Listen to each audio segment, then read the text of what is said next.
Assalamualaikum warahmatullahi wabarakatuh. Perkenalkan, nama saya Muhammad Erfatir Habibi dari kelas 11 MIPA 4 dan nomor absen 24. Dan saya adalah ketua dari kelompok ini. Ya, Assalamualaikum warahmatullahi wabarakatuh. Perkenalkan, nama saya Muhammad Zaki Ramadan Pratama, absen 20 dari 10 MIPA 4, kelompok 1. Perkenalkan, nama saya Muhammad Taqiyuddin Hasan Al-Asrori, nomor absen 16. Assalamualaikum warahmatullahi wabarakatuh. Perkenalkan, nama saya Dimas Dono Putra, kelas 11 MIPA 4, absen 10. Assalamualaikum warahmatullahi wabarakatuh. Nama saya Muhammad Al-Hakim dari kelas 11 MIPA 4 nomor absen 21. Nama saya Ahmad Zafir Isaka Putra, absen 37 dari kelas 11 MIPA 4. Pada kesempatan kali ini kami akan buat video praktek sholat jenazah. Sebelum kita memulai praktek kita kali ini, kita membutuhkan beberapa alat dan bahan. Alat dan bahan ini digunakan dalam praktek untuk menunjang kebersihan dan kesempurnaan dalam melakukan praktek kali ini.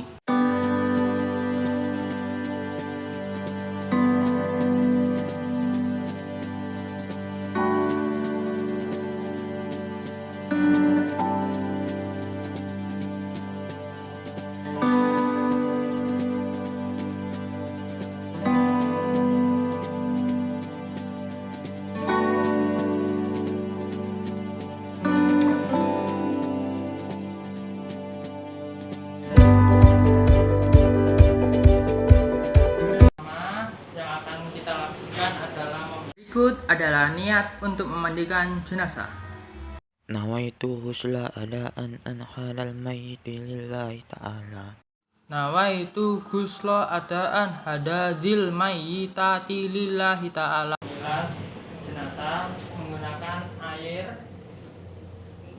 Pembilasan dilakukan dari kepala hingga ujung kaki.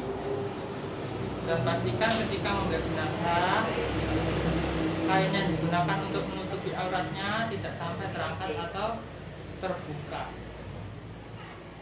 Setelah ini jenazah diangkat atau dalam posisi seperti akan duduk dan dipijat-pijat dari bagian dada hingga bagian perutnya, diurut-urut hingga dipastikan atau dikirakan bersih bagian dalamnya dari kotoran.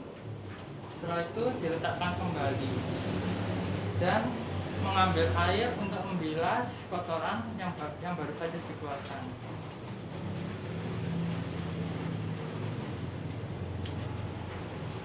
Setelah ini kita mengambil kapas untuk menutup duburnya sehingga tidak keluar kotoran ketika tubuh jenazah digoyangkan. Setelah itu kita akan lanjut dengan wudhu. Pertama-tama kita akan membasuh pergelangan tangan dari tangan kanan sampai tangan kiri. Hal ini dilakukan sebanyak 3 kali masing-masingnya.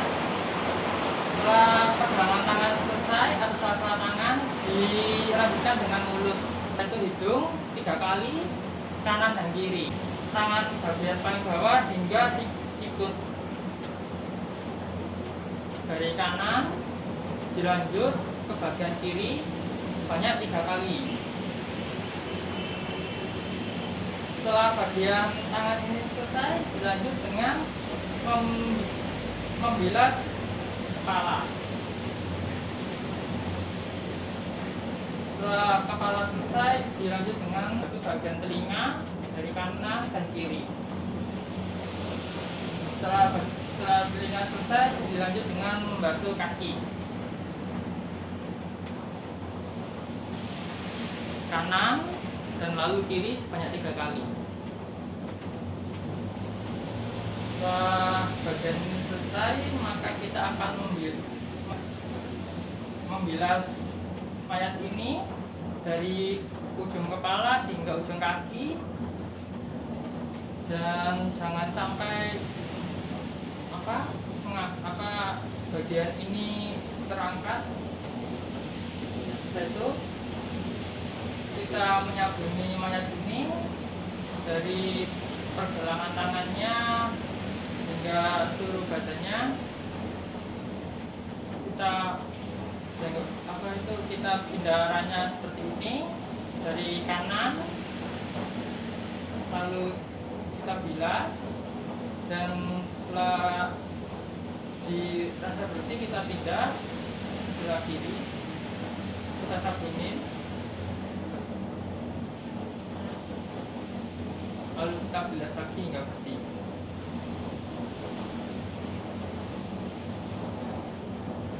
Setelah bagian ini selesai, maka kita akan menyambung lagi ke bagian badan. Ketika sabun telah selesai, maka akan kita bilas, namun menggunakan air kapur. Air kapur ini digunakan untuk mengawetkan mayat agar mayat tidak cepat membusuk, dihinggapi serangga atau rusak cepat, sehingga kondisi mayat bisa terjaga dalam waktu lama. Setelah bilasan ini selesai, maka kita akan melakukan wudhu lagi. Ya.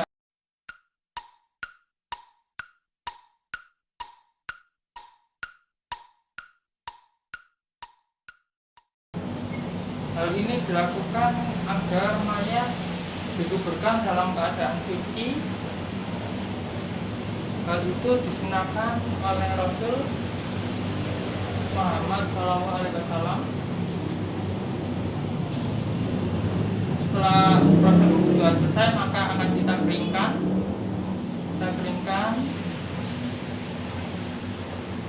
Keringkan ini biasanya menggunakan handuk.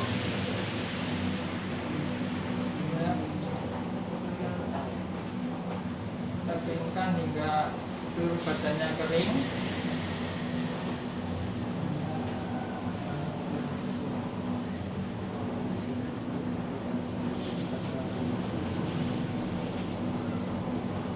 Bagian ininya kita keringkan.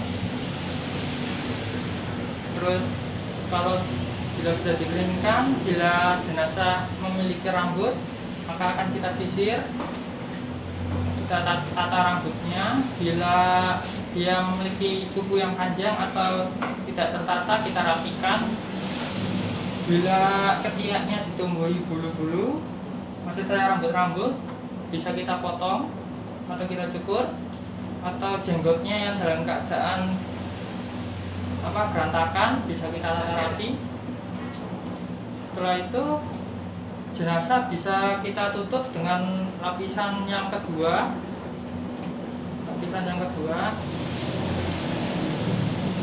seperti ini, dan bisa kita segera bawa ke bagian pengkafanan. Jadi di sini saya akan menunjukkan cara mengkafani jenazah dengan benar. Dan mohon maaf karena minimnya kain, jadi saya menggunakan kain seadanya, yaitu menggunakan kain sarung. Dan next, nah jadi saya pertama letakkan tali kapan di sini, lalu susun seberapa tinggi jenazah tersebut.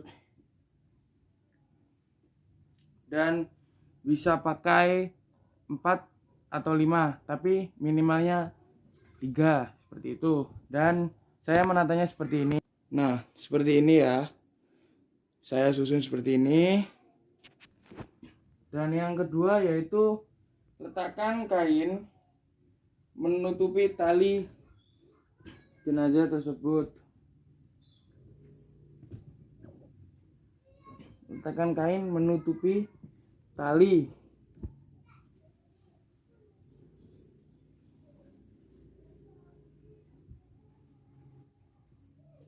Seperti ini ya. Seperti ini. Jadi saya menggunakan 3 kain. Jadi yang di atasnya ini nanti ditutupi lagi ya. Oke. Dan ini kain paling atas. ya pemirsa ya, menutupi kain yang di bawah 2 tadi. Kemudian letakkan jenazah menghadap ke atas dan jangan lupa tutupi kemaluannya dengan kain seperti ini ya. Dan yang kedua yaitu tutup jenazah. Usahakan tidak menutupi bagian wajahnya terlebih dahulu untuk kain yang pertama.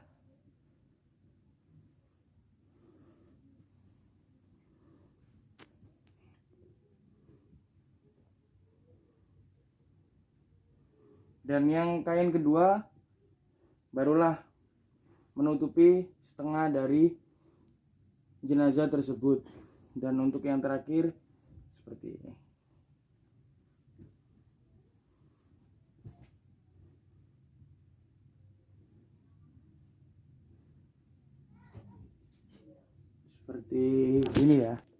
Seperti ini ya. Oke.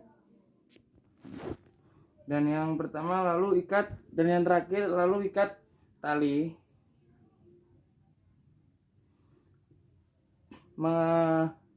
menutupi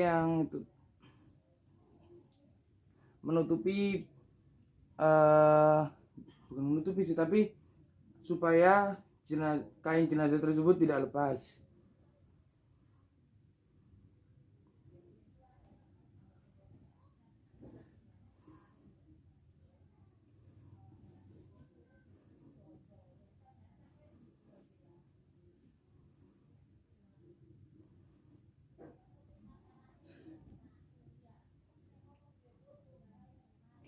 Seperti ini ya. Oke. Jadi ini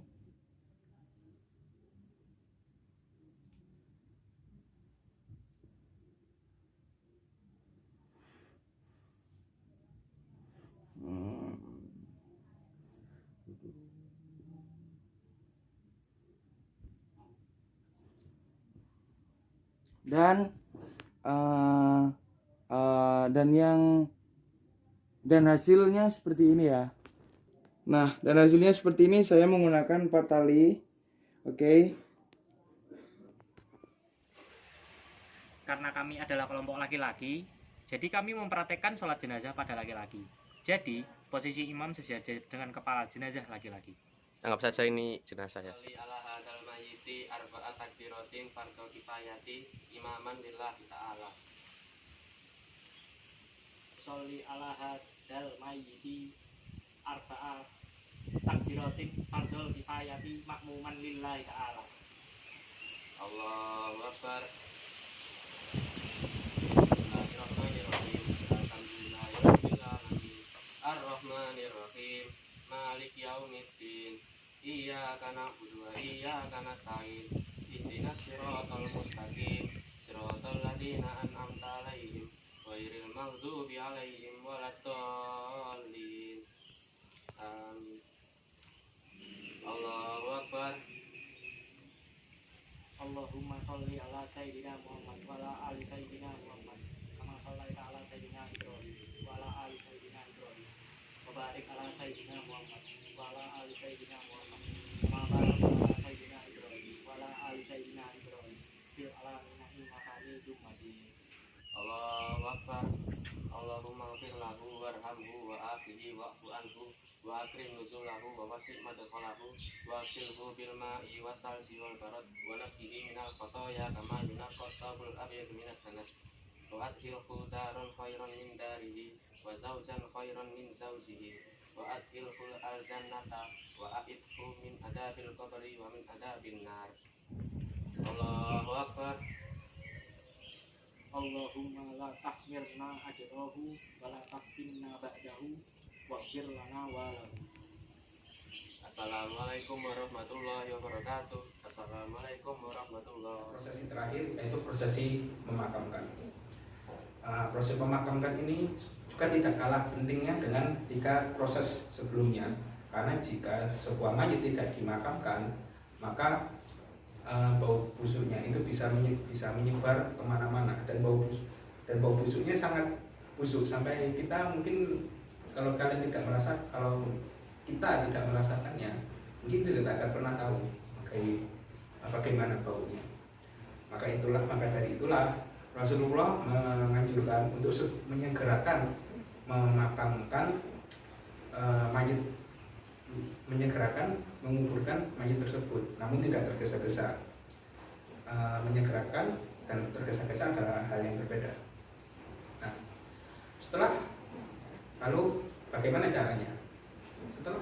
Setelah mayat atau sang mayit itu disolatkan, kita harus segera membawanya menuju ke tempat penguburan atau tempat pemakaman yang sudah disediakan.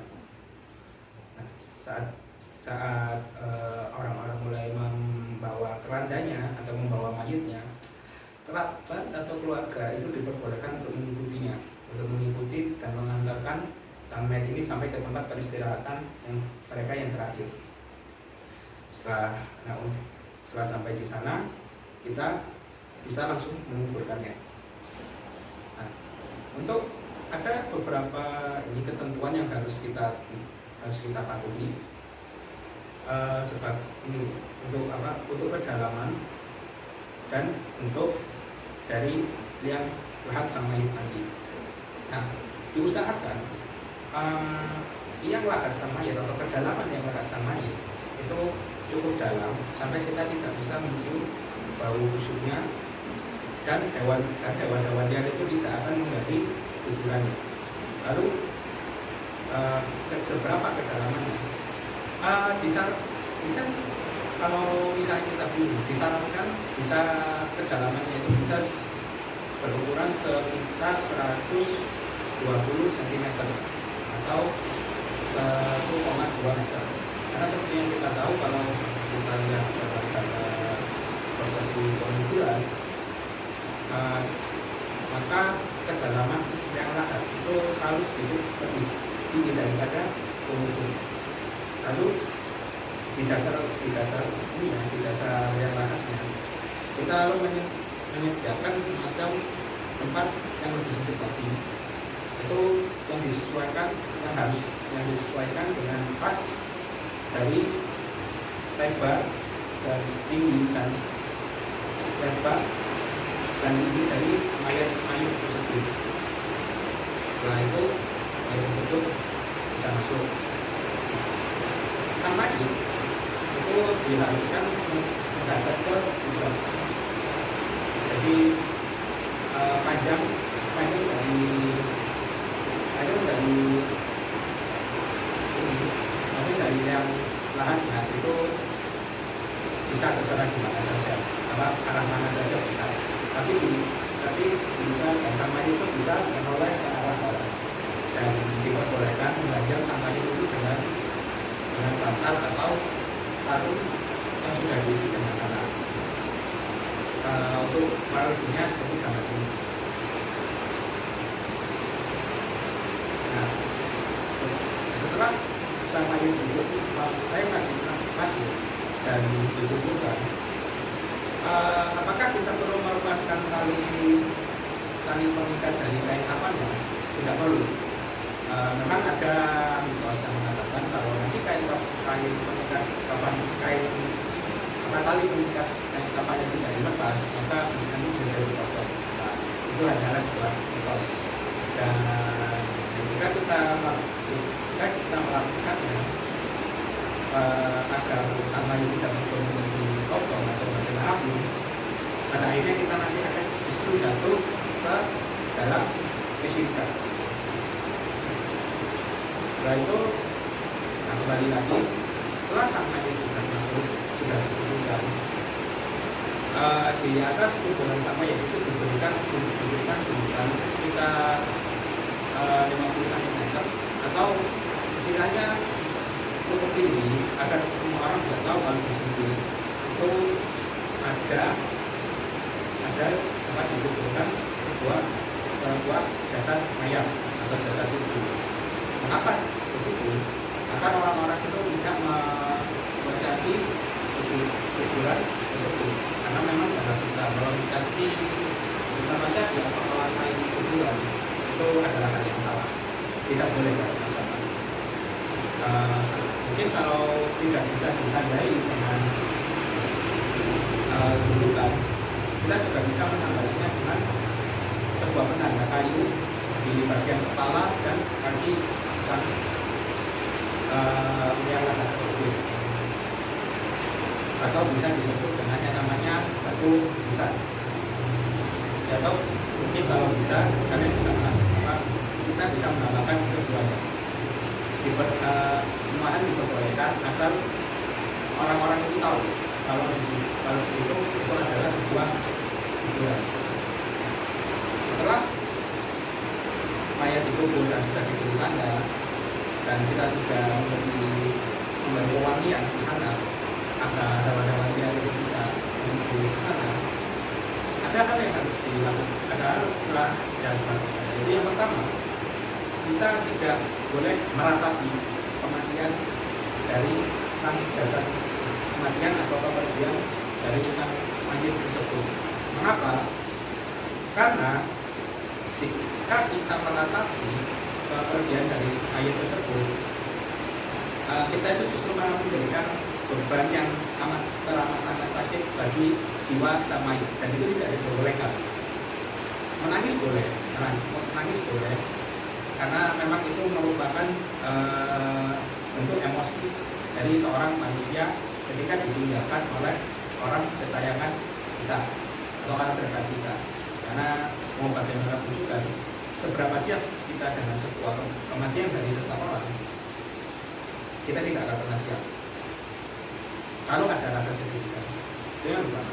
Yang kedua, melunasi segala tanggungan yang dimiliki oleh sang mayit dan melaksanakan wasiatnya. Seandainya kalau sang mayit memiliki hutang atau sang mayit itu punya wasiat, dia menuliskan surat wasiat, maka kita yang hidup diwajibkan untuk melaksanakan hal tersebut. Kenapa kita harus melunasi hutang sang mayit? Agar sang mayit itu tidak tertahan nanti di akhirat nanti. Karena jika sebuah hutang tidak dibayarkan, itu terbawa sampai ke akhirat, dan Allah tidak akan mengampuni atau tidak akan melunasi hutang tersebut sampai sang pemberi hutang itu dibawa. Karena itu bukan masalah, karena kalian manusia bukan manusia Allah. Dan yang terakhir, ada pertanyaan, apakah kita diperbolehkan untuk mengumpulkan atau memasukkan dua jasad di dalam satu yang lain? Diperbolehkan. Mengapa? Karena sampai sekarang itu tidak ada larangan yang menyebutkan kalau liang lahat itu hanya digunakan untuk satu mayat atau satu jasad saja. Jadi kalau memang kita terpaksa, ya silakan gunakan satu yang lahat bukan dengan yang lain. Setelah proses, dan begitulah prosesi dari